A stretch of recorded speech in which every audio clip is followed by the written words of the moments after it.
I'm going to start this podcast, but I suspect I'm going to be soon interrupted by the cleaning person. In India, we can develop employment by hiring kids, well, people, to clean the apartment for cooking, for driving, and so on. You know, it's not.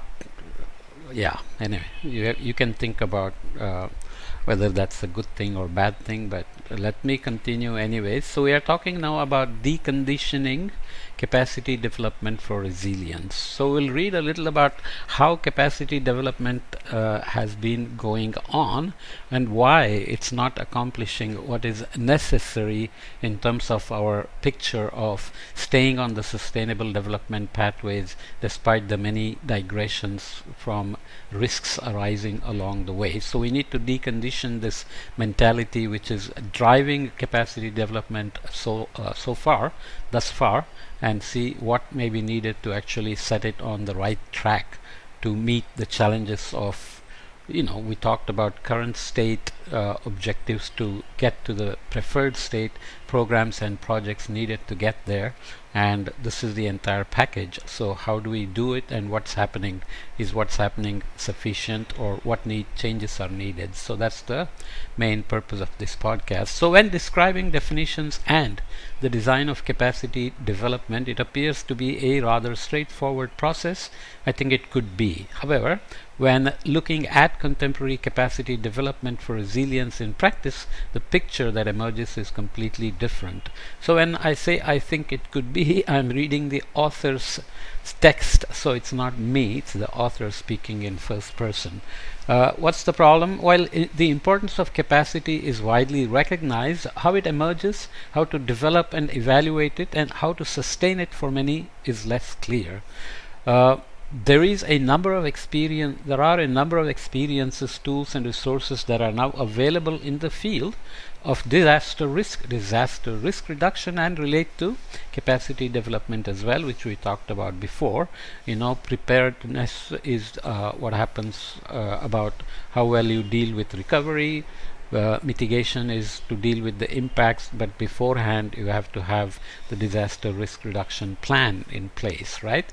Lessons of past experiences, for example, point to many inappropriate approaches with short-lived impacts on the part of development cooperation partners. In India we say short-lived. In the US I've heard it being said as short-lived. Whatever it is, you can figure it out. There is, however, the need for many to better familiarize with the link between capacity, its development, and disaster risk reduction. The evidence and knowledge available within the disaster risk reduction community on how to support the development of capacity in practice is still not widely systematized and shared, although examples do exist. But this is from 2011. The book was published in 2014. Since then we have the Sendai framework for disaster risk reduction. This book that we are using here has a second edition that just came out in 2024.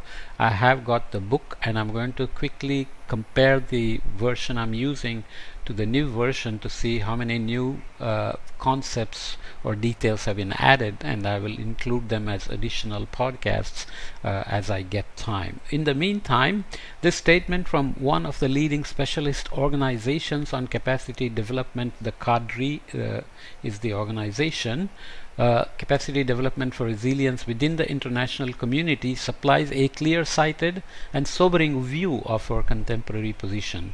While being aware of the great importance of developing capacity for more resilient communities, organizations or societies, we're still not entirely in the game. Although there are internal and external partners who are already up for the challenge, many others must abandon much of their habitual mode of thinking about capacity development for it to have any lasting effects on our future. And without this lasting effect, we will not stay on the sustainable development pathway. So always keep that image in mind. Sustainable development pathway within the human development and environmental footprint phase space, and detours from risks, and always coming back to sustainable development pathway. Contemporary capacity development is generally ad hoc, short-term, projectized and microized. It is also too often equated with the training of individuals, which might be necessary but rarely sufficient if their organization is not able to utilize and maintain the acquired knowledge and skills. Although training is an important instrument for capacity development, it can never produce any sustainable results if not institutionalized within the human environment system in question. For capacity development to generate real and sustainable results, it must entail a combination of activities that address challenges holistically and long term by addressing all necessary parts of their causal chains, irrespective of what capacity level they reside in. Instead, contemporary capacity development generally comprises ad hoc bits and pieces, short-term activities here and there to get quick, visible results to serve political purposes, much to the detriment of sustainable development. So one's political goal is to highlight action, you want quick results for the next election cycle, then sustainable development becomes inherently contradictory with the election cycles and the goal of showing progress. Sustainable development is a long-term trajectory you want to be on, and benefits accrue over time. Resilience gets tested and evaluated over time, but the political cycles can make it difficult to stay away from ad hoc bits and pieces or short-term projects. Quick wins and early positive feedbacks are important for faith and commitment in the project or program, but should only be a first phase of a more long-term initiative. However, what drives much capacity development today are referred to as projectizing, microizing, in which actors produce a stream of bite-sized and discrete projects driven by their own modus operandi to organize their work around designing and funding projects, forgetting or ignoring other vital aspects needed to facilitate real capacity development. This is a bit harsh and bleak outlook, as we'll see in a minute, but the fact is that the system prefers such modus operandi. For example, let's say NGOs are involved in a lot of the capacity development for resilience at local scales. They are funded by projects that can be evaluated, considered for potential for completion, the scale that can be easily understood, and their survival depends on finishing projects, getting additional funding for the next phase, and so on. So the system itself is set up to drive this kind of projectizing and microizing.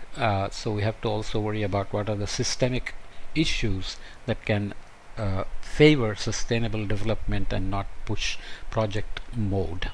Regardless of this rather bleak outlook, there are encouraging examples that lead the way forward, allowing sufficient time and resources to follow a comprehensive methodology when designing, implementing, and evaluating capacity development projects or programs. So I didn't read that.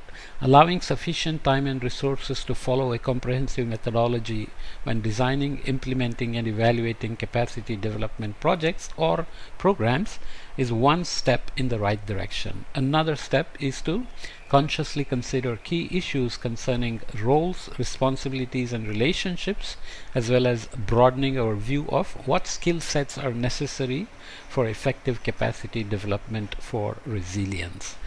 We'll come back and read more on central shifts in capacity development. This is a long chapter. As I said, we'll have many more podcasts.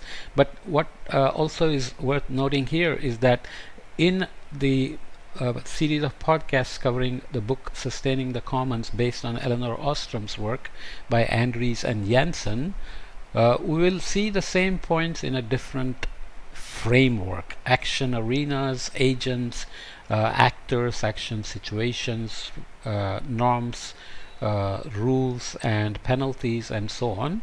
But you are trying to accomplish slightly different thing here in terms of resilience, which essentially has a goal of staying on a pathway, whereas sustaining the commons is more contextual: irrigation system, forests, rivers, pastures, whatever. But their sustainability is still a goal, so long-term horizon decisions are still important, but the scale can be very different. So scaling up the sustaining the commons framework is tricky, and we'll discuss that in that context in that series of podcasts. The last section there is on the challenges ahead, and there is a conclusions and challenges ahead chapter here as well. So we'll finish this chapter and the next one, and then conclude the course with ways forward and conclusions. Okay, so let's leave this here for now and come back in the next podcast.